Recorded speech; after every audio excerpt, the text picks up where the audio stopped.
We've all heard it. Like, we got to put our own oxygen mask on Yes. first so that we can take care of everyone else. Here's my problem with that, Michelle. Why do we need a reason? This is what we've been fed, though. The only reason to take care of you, the only reason to put your own oxygen mask on is so that you can do it for others. I want to push back on that here. I want to be a permission slip for women, moms, whoever. It is absolutely safe and okay to put your oxygen mask on, to take care of yourself solely for the reason and purpose of taking care of yourself. Welcome to the Marriage and Motherhood podcast. I'm your host, Michelle Perda. As a marriage coach who's married with 3 kids, I know how much parenthood could change a marriage. If flirting, laughing, and having fun together feels like a thing of the past, then I'm here to teach you that marriage doesn't have to feel so hard with your parents, and your marriage can thrive even when you're in the season of raising kids. Whether you're in a good place in your marriage and you just want to continue growing together, or you're wondering if you even like your spouse anymore, this podcast has something for you. Join me here each week as we dive into what it takes to help your marriage grow, and maybe even do a 180. You'll learn ways to handle conflict better, bring that spark back into your relationship, as well as learn how to improve other areas of your life from my lovely guest experts. Are you ready for the next stage of your life and marriage? Let's dive in. Hello. Welcome back to another episode of the Marriage and Motherhood podcast. I am thrilled to have this guest here because we're going to be talking about something that you have all experienced, and maybe you still experience it. I mean, I'm betting you do because I still sometimes have my bouts of this. But we're going to be talking about mom guilt. And so I wanted to introduce to you today my guest, Mari Wuellner. She's a life coach who empowers clients to move from living on autopilot to intentionally crafting lives of fulfillment. She's on a mission to learn everything she can about the universal phenomenon, mom guilt, and to destigmatize the experience. Mari, I'm so happy to have you here. This is something that is I don't know, an epidemic. Is that too big of a word? No, absolutely not. And Absolutely not. yeah, and we need all the help we can get to help moms out there who are going through the thick of it, or Yeah. even just preparing to go through the thick of it, because I feel like Absolutely. it's not talked about enough. Nope. But before we go into it, let's get to know you a little bit more. Where do you live? How old are your kids? And what led you to become a life coach? Well, first of all, let me say thank you so much. It's an honor to be here. What a great opportunity to really truly crack this conversation wide open in a real vulnerable way, because I know we'll both get into our own mom guilt. Okay, where am I from? I'm north of Seattle in the Pacific Northwest. I've got 3 kids, 22, 18, and 14. 2 in college. Give that like a super low rating, 0 star. Don't recommend it. It is something we didn't really plan out, and that's okay. We're getting through. And then my 14-year-old is homesick today. And so I have launched 2 who continue to come home. My 18-year-old just came home this last weekend. She was calling me in tears, feeling sick herself. And so it never stops.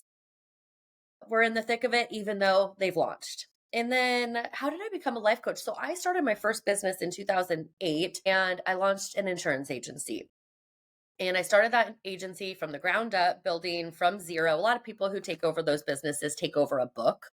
I didn't do it that way. And so I was grinding and selling insurance and growing my business and also coaching my team. Obviously, you're coaching your team on sales tips and tactics and getting people to say yes and hand over the dollars and credit cards. And as I built trust and rapport with my team, they started asking me questions like, "Hey, Madi, I'm having a hard time with my roommate.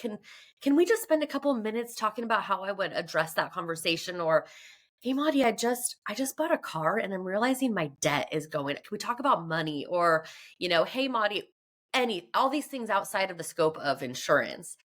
And what I realized is that's what I love to do. Every single Monday, I would coach my team. I would post on social media. This was 15 years ago. This is before life coaching was even a thing. And I would post, "Mondays are my favorite day because I get to coach my team." Women out there on the internet streets were like, "What are you talking about? Will you coach me?" This is how Living on Purpose coaching started, and I've been coaching ever since. That is amazing. Yeah, it's amazing how I think for me, when I get out of my own way for a Mm. slight minute, opportunities kind of just show up, and the universe or whoever decides to put in front of me exactly what I'm meant to be doing. I mean, I feel like that's the biggest thing is knowing how to get out of our own ways. Yes. That's the kicker.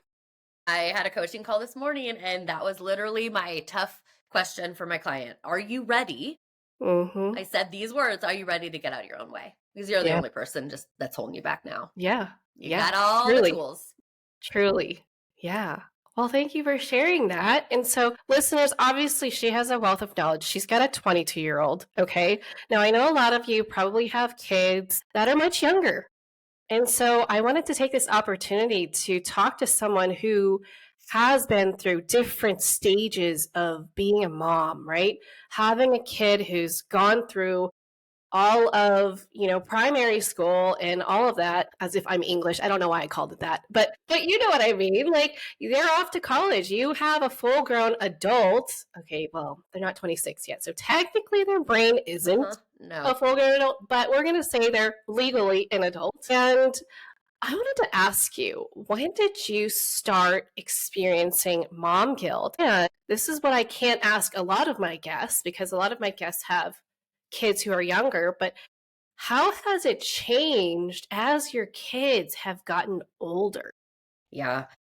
So thank you so much. This is such a great conversation because I didn't know I had mom guilt. I had kids so young. I mean, it's not for me, it was young. I was 21 when I had my first. And so I didn't know, there were no words to put into my mouth or my brain about what I was experiencing. So I just assumed it was normal. It was just the way of the world. And it wasn't until I started doing this research when moms started vulnerably sharing their mom guilt stories, it triggered stories in myself. And this is what I'm going to invite all your listeners to do is to, yes, listen to Michelle and yes, listen to my stories, but inquire within, ooh, did that trigger a story of my own? So that's my first invitation.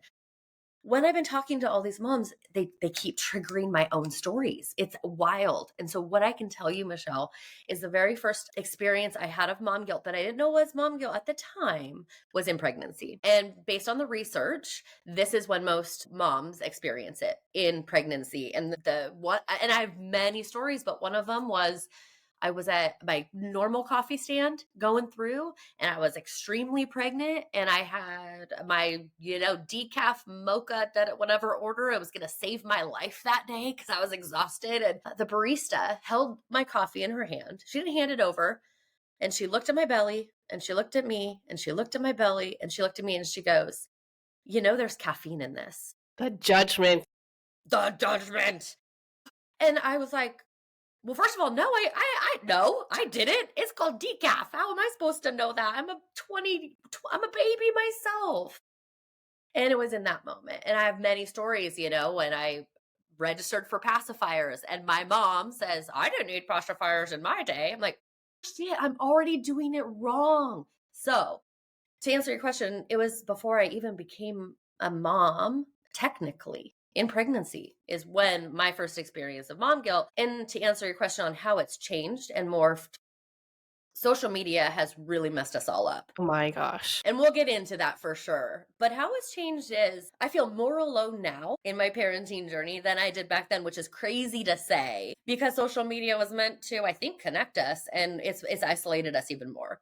So as my son and daughter are now in college, they're experiencing different challenges and failures.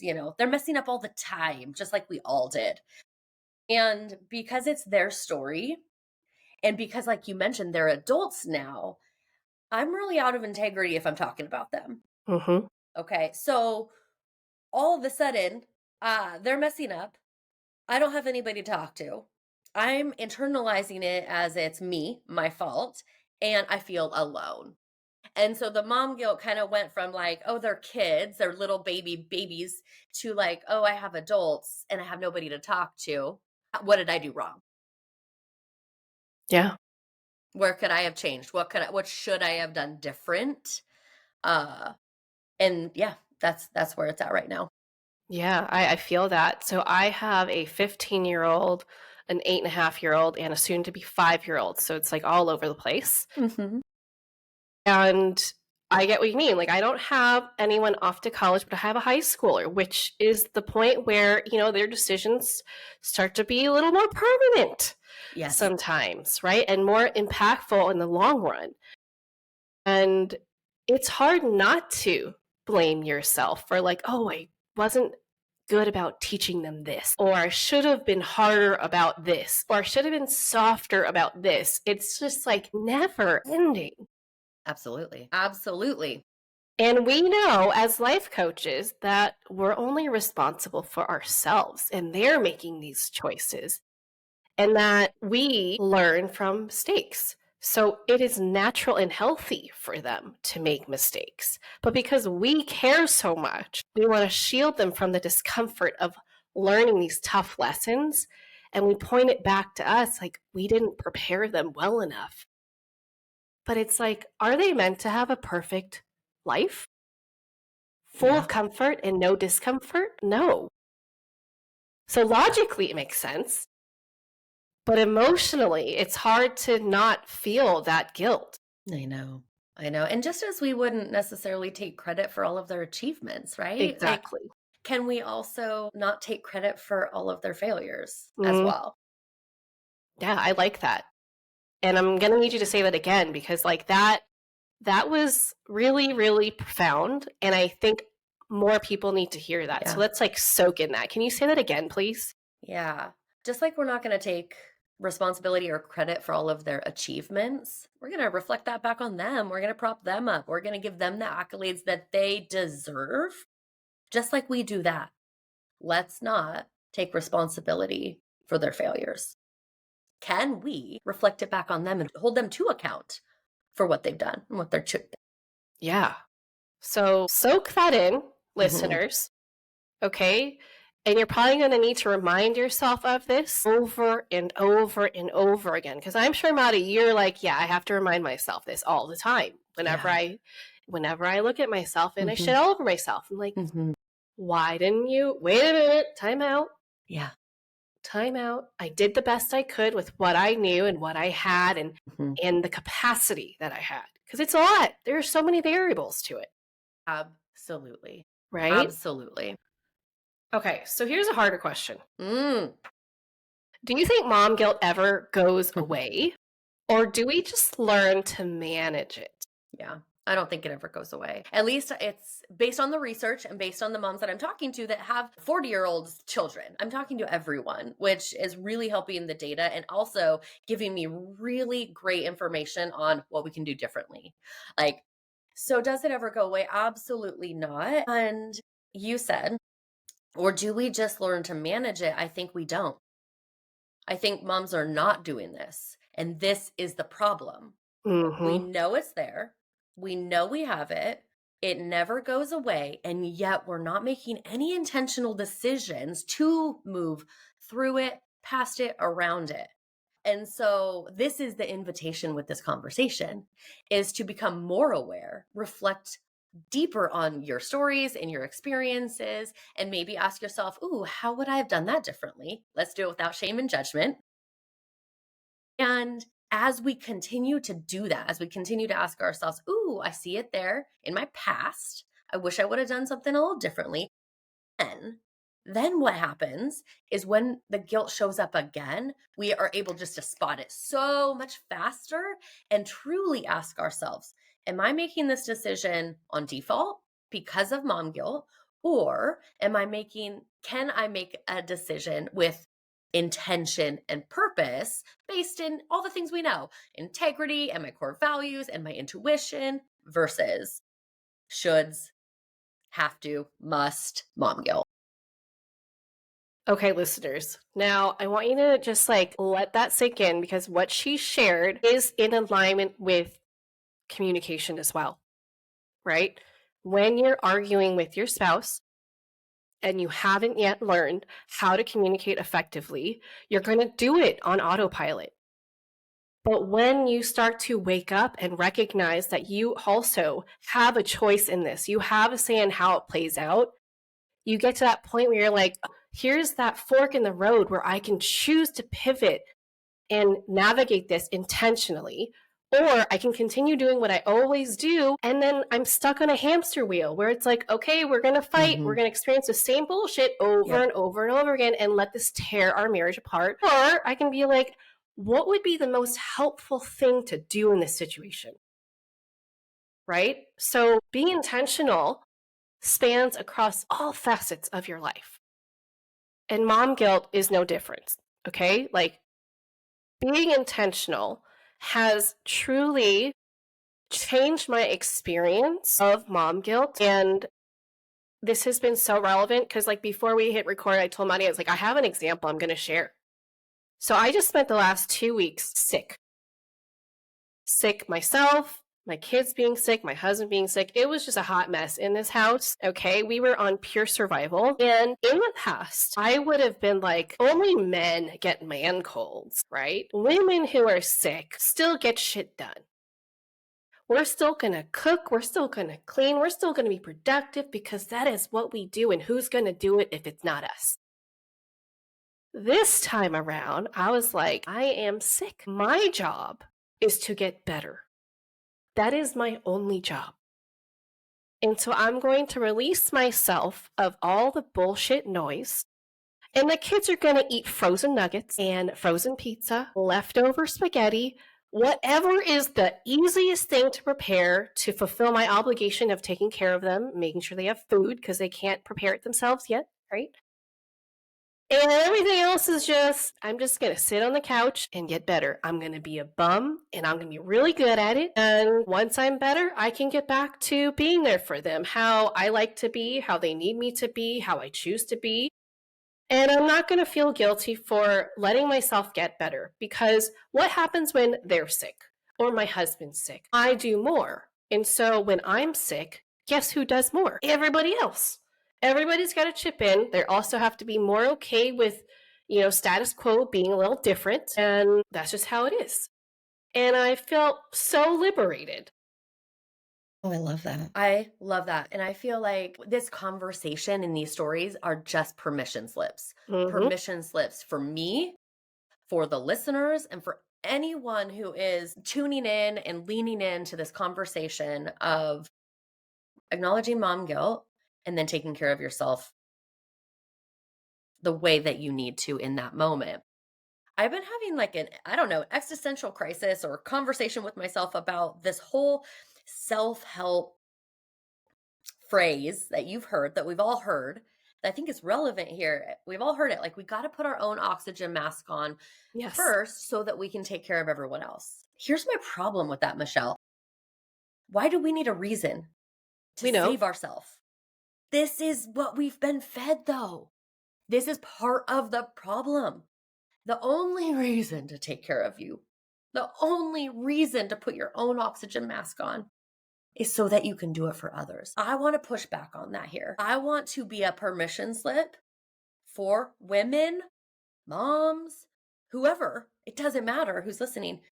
It is absolutely safe and okay to put your oxygen mask on, to take care of yourself solely for the reason and purpose of taking care of yourself. Agreed. And I think there is still value to doing it so that you can take care of others if that's going to get you to do it in the first place. That's so true. That's right? So true. Because that's where I feel like mom guilt can work in our favor. Is like, I'm going to put it out there. I think personal growth is derived from mom guilt. Guilt is not bad. We try and do better for them. And I hope along the way you decide that it's for you. Yeah. Right? Yeah. But normally it stems from, oh my gosh, I yelled at my kid. I shouldn't have done that. Okay, how can I manage my anger better? How can I communicate better? How can I? Great. I feel like any reason that steers you to personal growth is a great one. Staying there and staying the course, I hope that you choose that the reason is actually yourself. Right. Yeah, I'm so glad that you brought this up because it's something that I don't want to miss, is the fact that guilt is a wonderful emotion. It's a wonderful resource Hmm. for us when we allow it to be that resource. Because what guilt is it says we did something wrong or bad or outside of our values, call it whatever you want. And then with that guilt, we get to make amends, we get to change our way, do it differently next time. Now, that's the healthy side of this mom guilt phenomenon. What we're actually seeing is that more often than not, it's guilt around something that you didn't do wrong.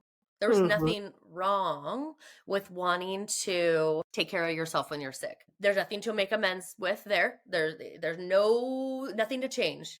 There's nothing wrong with you going to happy hour with your girlfriends. There's nothing wrong with going on a women's retreat. There's nothing wrong with us being a homemaker, and there's also nothing wrong with being a working mom. There's nothing wrong.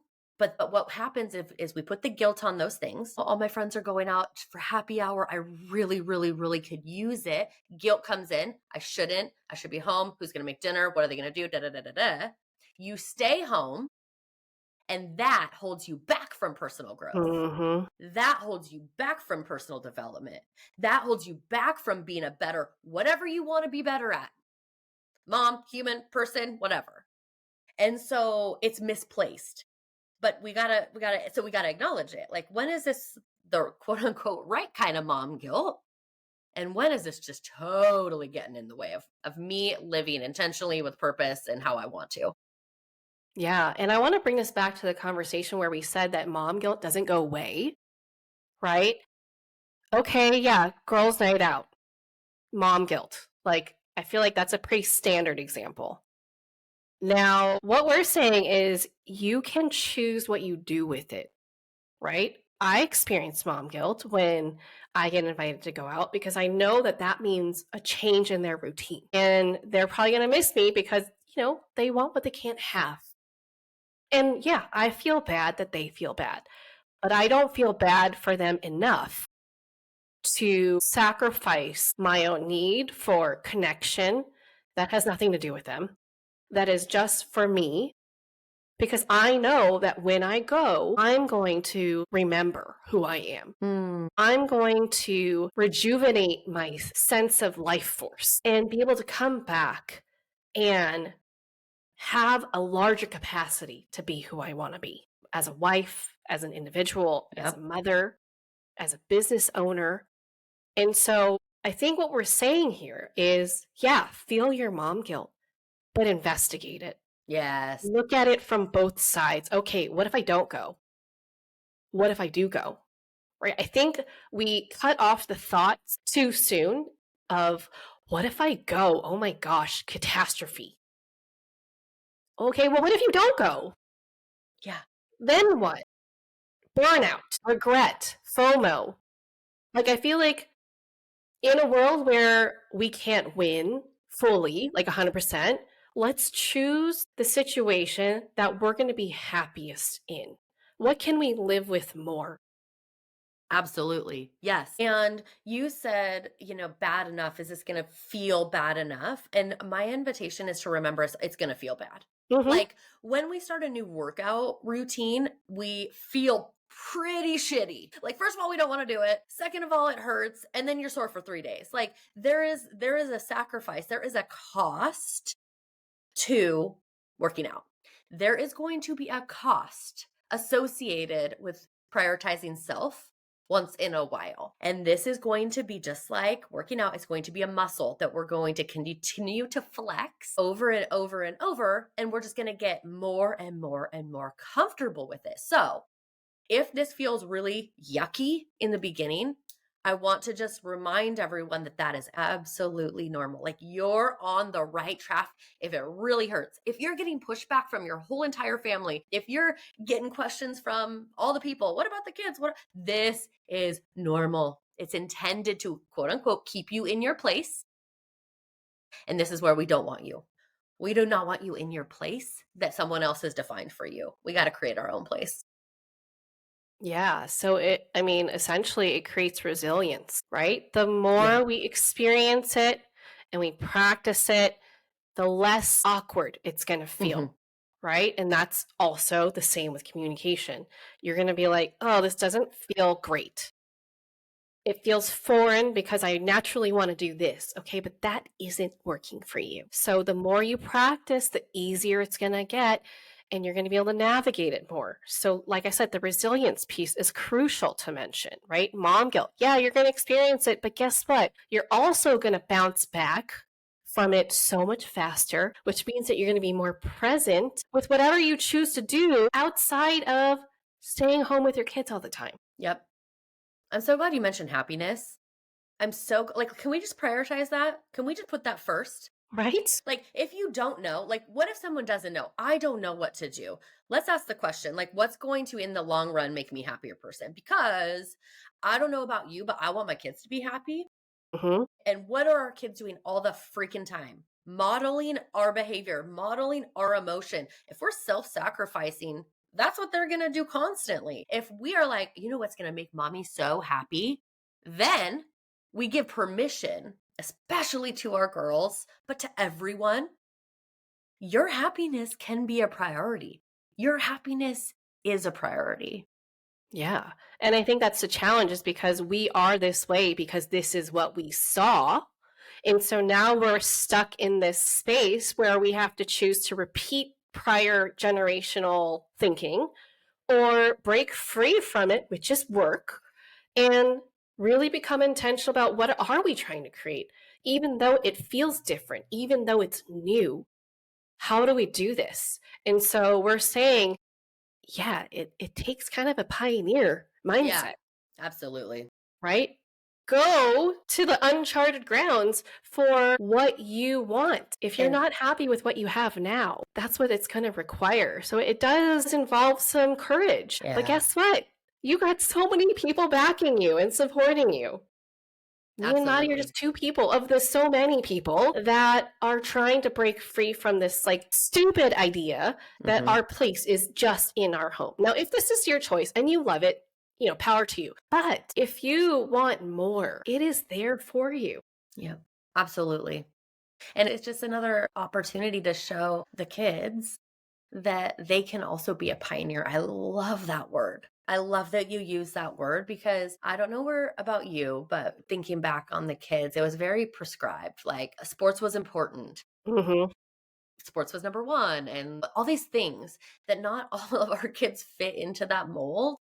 And if we can show pioneering resiliency, all of the sudden, when your child doesn't want to do the sport, they want to do music or acting, or it doesn't matter, they feel more confident.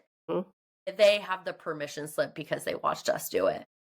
Absolutely. And I mean, that's so relevant to me because, like, my oldest is like super into swim, is on varsity team for high school as a freshman. We are so proud.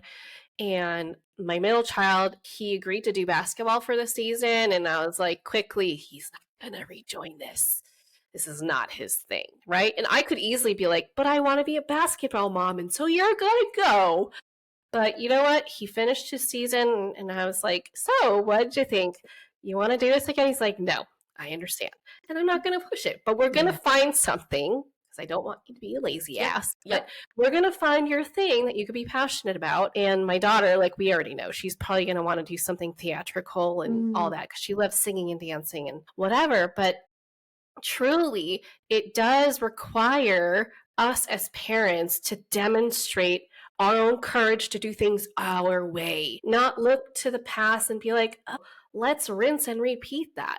Yes, there's value to a lot of the stuff that they did. I'm not saying that everything they did was a dumpster fire. I'm saying take what works, drop what doesn't, create something new that does, and keep doing it like trial and error. This is literally how you evolve, Absolutely. is by figuring things out, assessing and then trying something new and then keeping what works. And so let's change this direction a little bit because, like I said, a lot of the listeners here have younger kids.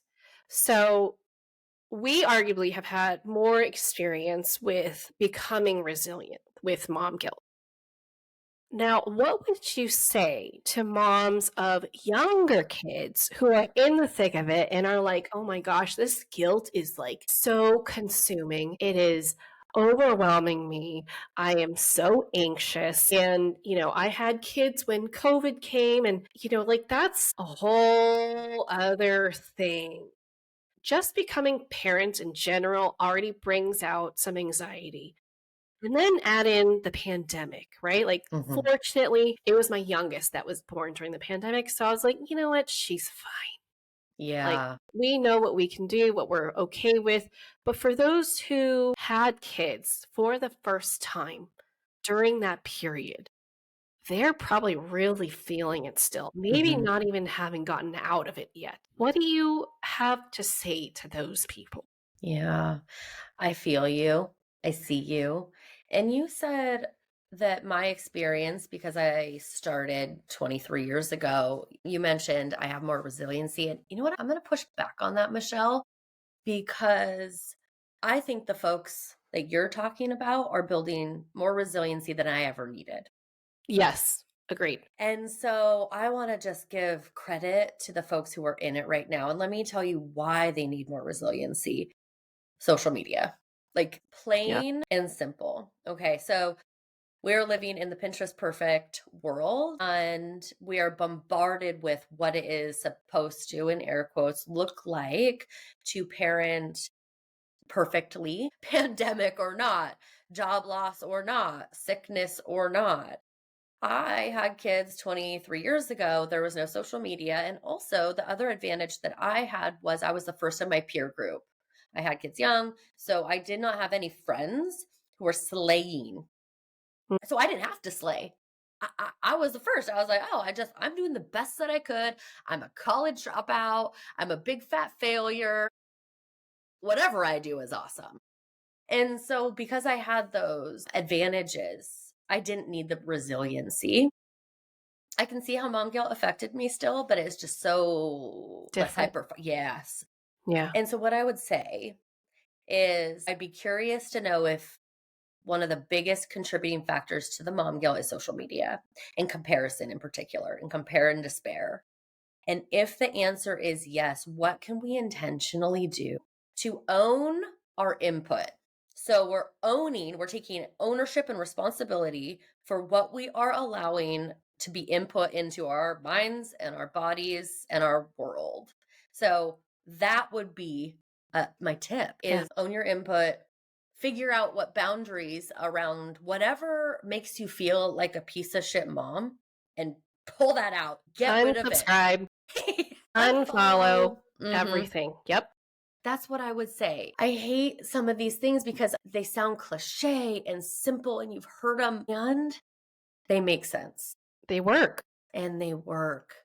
I recently had an experience of mom v mom, like mommy wore mom guilt on the socials on Facebook, and I felt it in my body. I Mm. felt it in my soul. I felt it in my mind. I was shaking. Every time I picked up my phone to see if there was a notification, I literally was shaking. This was recent. And I took Facebook right on off my phone and I haven't put it back. And yes, it was hard, right? We've talked about it being hard and that feels pioneery. Nobody does this. Everybody Mm-mm. has access all the time. So if I can do it, you can do it, right? My business is on social media. But what I was realizing was it was affecting everything in that moment. And I was like, no longer. I need a boundary here. Yeah. Yeah. And, we have to care more about our mental health, right?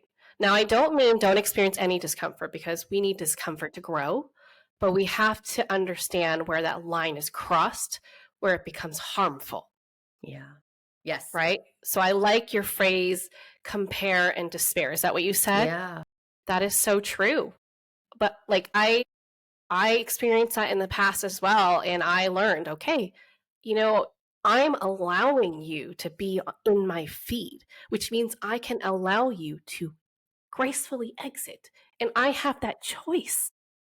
And so, mamas, like as you're scrolling through Instagram or TikTok or wherever you're doom scrolling, how can you support yourself better in that experience? Because you're doing this as your quote unquote downtime. as your quote unquote self care. Is it accomplishing that? If it's not, feel free to unfollow people. Feel free to put do not disturb on those apps so they shut off after a certain time. Limit how much time you give yourself to be on those apps. Like, truly, these restrictions that were likely created for our kids, for us to Mhm. like help them, they could be helpful for us too, Yeah. Yeah, right? absolutely. And, also this is harder. This is going to be a bigger one, but, this is an invitation to curate your IRL feed, your, Mm-hmm. your in real life situation. Yeah. Who are we allowing in? And, unsubscribed from PTA or PTO Yes. intentionally, and there's nothing wrong with those things, but I did, and it's really helped. I've unsubscribed from sitting by certain people at sports games. Okay? Thousand Because percent. guess what we're talking about? The other mom, and I'm just not available for gossip No. anymore. Okay? Yeah. And so this like whole unsubscribe idea or curate your feed is yes on social, but it's also in real life. Yeah, for sure. And that to me is like true self-care. One that can be sustained and that actually has a really profound impact on us on a daily basis, right? Like the whole nails and stuff, like enjoyable. But let's call it what it is. It's escapism, right? It doesn't actually improve our life in the long run. Yeah. And I was saying about isolation and COVID and feeling alone. I think loneliness has become an epidemic, Yeah. which I have to say is why I created my coaching community, is because like, oh shit, if I'm feeling this way, I can't be the only one. Let me create the space for women Mhm. to come unapologetically themselves and also go after whatever goals are ginormous to them and have other women like, yes, versus Mm, other women like, but what? Are you yes. sure? Like, Burst their bubble. good luck with that. Yeah. Yeah. I love that. Love that so much. Okay, so tell us more about this research project you keep mentioning. Yeah. Yeah. Okay. So I have been talking about mom guilt for a couple years. This mom guilt doesn't affect me very much at all. And it really hasn't because of the two reasons that I mentioned earlier. But through my years and years and years of coaching, has realized like this really is one of the biggest hurdles, roadblocks, and barriers to women living a life on purpose, which is what I get real juiced up about. So if this is the roadblock, let me dig into it. And my husband and I, my husband's a pilot. We were in Mexico about a year ago, and we were out to dinner with his co-pilot. And I was talking to them about mom guilt, and I was so excited because all these women are leaning in, they're asking me questions, they're sharing their stories, just on social media. Just I'd post and they DM me. It's really, really amazing and beautiful. Like, I went to a concert thanks to your post. Like, my life is complete when I get DMs like that. And so Tom, my husband, leaned in because that's what he does, and the other person at the table leaned out. And I'm talking like way out, arms crossed, body language that was like, I am unavailable for this conversation. And he said, my wife doesn't get that. We don't have that in my family. And I got super defensive. And I don't know about you, but like, Michelle, what would you say? Defensive versus defensive conversation. Would you say that's productive? Yeah. So the conversation went nowhere. I mean, I was like, and I got back to the hotel room and I was like, Tom, I wish I had that one liner, that zinger for that guy. Like, well, tell me about your experience being a mom. I was like, I could have had him. And my husband, being brilliant, goes, yes, that would have been funny, but it probably also wouldn't have been effective. What would be really cool if you had stats for him?